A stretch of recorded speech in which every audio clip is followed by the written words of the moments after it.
Hello, my name is Rich Howard, owner of Architectural Builder Supply. This video is to bring you a closer look at the Adams Rite number 1000-11-16-130 turn with escutcheon, parallel drive with a 55/64 of an inch spindle length. This is a replacement thumb turn only. The 1000 series is basically this. There are then lots of ways that you can modify this or have it built to exactly suit your requirements. The good part about that is you can get exactly what you need. The bad part about that is you do have to tell us exactly what you need. So let's go over it. This thumb turn, the 1000, is going to be used on their MS 1847 series sliding door hook bolts and the 5017 wood door bolts. This will have a rectangular escutcheon that will mount directly to the door. Screws are not included, so do keep that in mind. Okay. We're going to go over the -11-16 in a moment. Zinc alloy turn with a stainless escutcheon. Hardened steel, plated for corrosion resistance. Available in lots of different lengths. We're going to go over that in a moment. Available in different finishes as well, which we'll go over. The perpendicular and parallel drive of these turns, coupled with the 3 hub drive positions of the MS 1847 lock, provides several options. Choice of the turn drive position relates directly to the particular lock hub drive position. Special care in specifying both the proper turn and lock in ordering is recommended. The chart below shows turn positions relative to the lock hub positions. Broken line indicates the travel of a 45-degree retract to retract the bolt. So there's a graphic down below that sentence that I just read. That's part of what we need to determine of how you need to go about knowing what to order with our help, hopefully. There's a link below this video to a document called Data Sheet. Let's fire that up and take a look at it. It's a cut sheet, really, from the manufacturer. You've got perpendicular drive and you've got parallel drive. Parallel means that the tailpiece is vertical. Perpendicular would look like this, okay, when the teardrop is pointed in this orientation. We're dealing with a perpendicular drive, we're dealing with a parallel drive. That will be important to know when determining how to proceed. That's one piece of it. Meaning, is your tailpiece vertical or is your tailpiece horizontal when the thumb piece is in this orientation? That you'll need to determine first. Then you're going to need to determine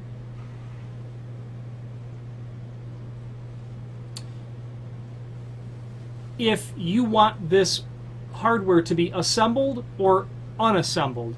You're certainly going to want it assembled if you're replacing it. You might consider it unassembled if you're a door manufacturer. You might buy these and simply part of the manufacturing process of what you do would put you in a position to want these unassembled. Assuming that we're dealing with assembled, you're going to have a 1000, either -11 for parallel or -21 for a perpendicular drive. That should be easy for you to relate to determine, extract out what you need. Okay. The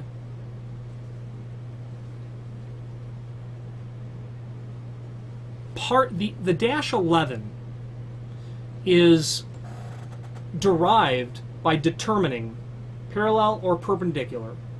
It's derived by furnished, assembled or unassembled, however it's furnished. Okay. It will also be determined by what the orientation of the thumb turn is when the bolt is positioned to retract the bolt. So we have a 1000, this is an MS 1847-11. That means parallel drive, that means assembled, but it also means that we're dealing with a situation where the thumb turn will be normally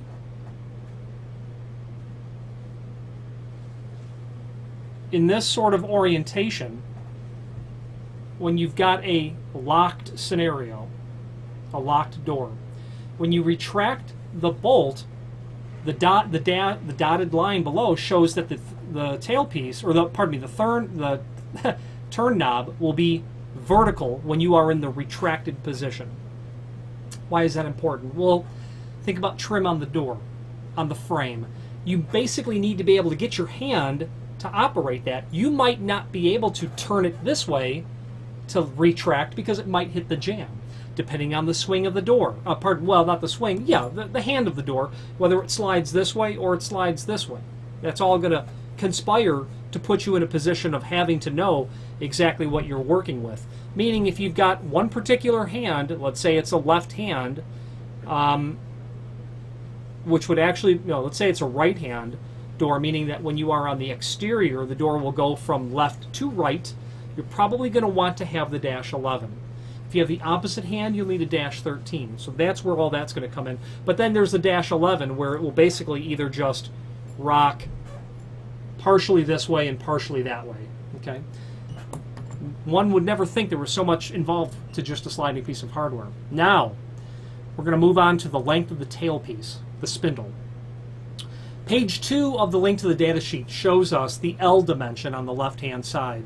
This dash 16 is a 55/64ths of an inch dimension. So basically 7/8, close to that, but 55/64ths. Very important to know that exactly. I suppose if you ordered it a little long, you probably could file that down, but the key is that you're going to order it the right size. There's a chart that's there that will give you all of those sizes, how you change this dash 16 into whatever you want, from dash 11 to dash 32 to get the right length. Why different lengths? Different door thicknesses. Maybe the lock set is not centered in the door thickness. Maybe it's closer to one side, or maybe it's closer to the inside, or maybe it's closer to the outside. You might have a 3-inch thick door. Could be a lot of reasons why you need to define that. Finally, the finish. We've got a dash 130 here, which is going to be to match the 628 finish, which is aluminum. You can also do the 119, which is black, and the 121, which is a dark bronze anodized finish. I realize that this seems far more complicated, but if you can tolerate getting through this video, you ought to say, oh, okay, that's easy. That's the goal. There's a second link below here called Installation Guide. If you're going to do some work from scratch in terms of where to drill some holes, that information is detailed there. Speaking of dimensional properties, let's go over that now. Per that link, it's telling us that we have a height of the escutcheon at 1 13/16 roughly. It appears to be correct. We have a width of the plate at 5/8, 0.62. I'd go with that. And then again, this is an L. This is a 16, so it's going to put us at 55/64ths of an inch. So like I said, basically 7/8, a little shy on that naturally. The next link below that will be to how to order, which we've already covered that amply. This chart might make it a little bit easier to recognize, although I would use the data sheet because it will give you the other two scenarios for the orientation of the tailpiece, which this, for some reason, does not give us that information. Okay. Finally, there's a link below this video to the manufacturer's page where you can pull up not only all of the Adams Rite products that we sell, but a link to the manufacturer's website, along with a link to the full product catalog.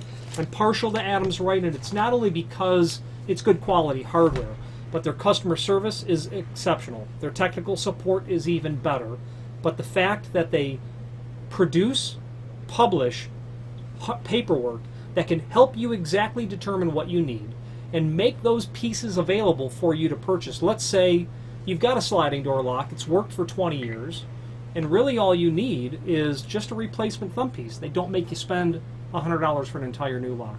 That's crucial, to be able to continue to get useful service out of the significant investment in hardware is part and parcel with the Adams Rite name. Any questions on the 1000-11-16-130 turn knob or any other Adams Rite product, please feel free to reach out to us. Thank you.